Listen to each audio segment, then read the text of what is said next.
नमस्कार मैत्रिणींनो, माझ्या चॅनलवर तुमचे खूप खूप स्वागत। आज आपण पटकन तयार होणारा मटार कटलेट ही रेसिपी पाहणार आहोत। तर त्यासाठी लागणारं साहित्य जे आहे, 1 वाटी मटार, 1 उकडलेला बटाटा, 3 ते 4 लसूण पाकळ्या, थोडंसं आलं, 3 ते 4 मिरच्या आणि थोडीशी कोथिंबीर,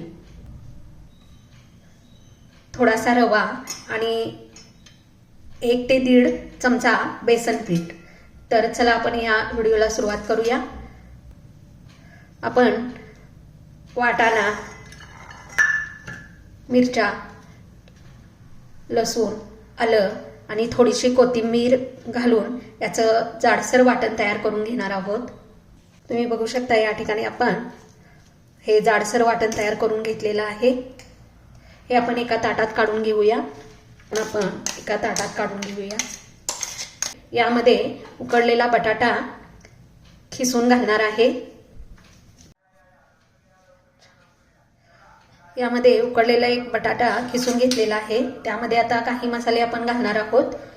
यामध्ये अर्धा चमचा जाते हळद, अर्धा चमचा जातोय गरम मसाला, थोडासा हिंग,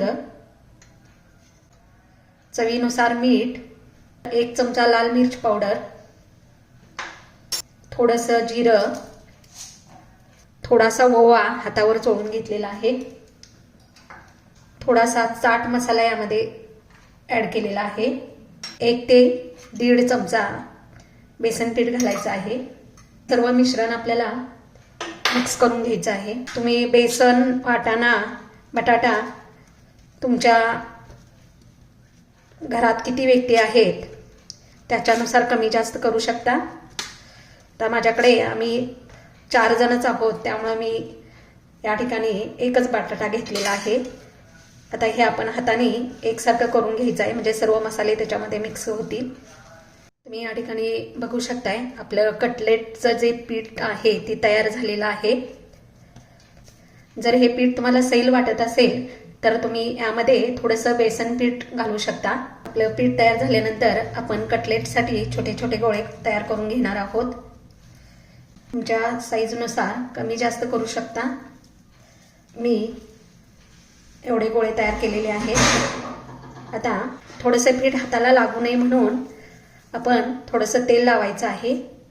हा गोळा हातावर असा गोल करून त्याला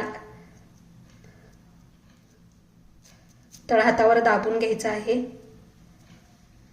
बघू शकताय तुम्ही या ठिकाणी याच्या साईडनं थोडंसं कडा त्याच्या चिरल्या असतील तर त्या आपण त्यावरतीच त्या घालवू शकता।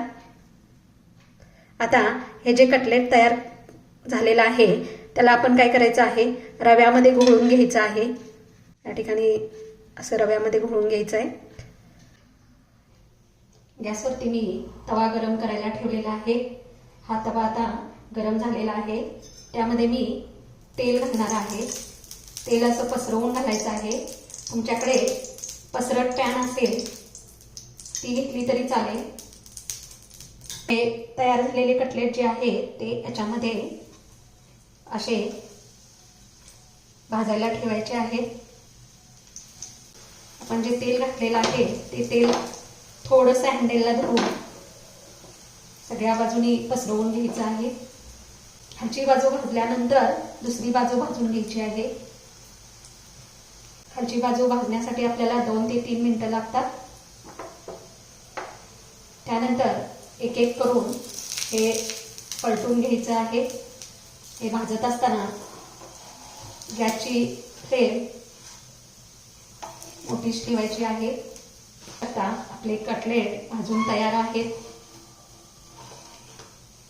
2 ते 3 मिनिटात कटलेट भाजून तयार होतात। आता गॅसची फ्लेम बारीक करून पुन्हा एकदा पलटून घ्यायचे आहेत। या ठिकाणी बघू शकता आपले मटार कटलेट करून तयार आहे। आपले ताज्या मटारचे कटलेट तयार करून झालेले आहेत। माझी ही रेसिपी तुम्हाला आवडली असेल तर माझ्या चॅनलला लाईक आणि सबस्क्राईब करायला विसरू नका।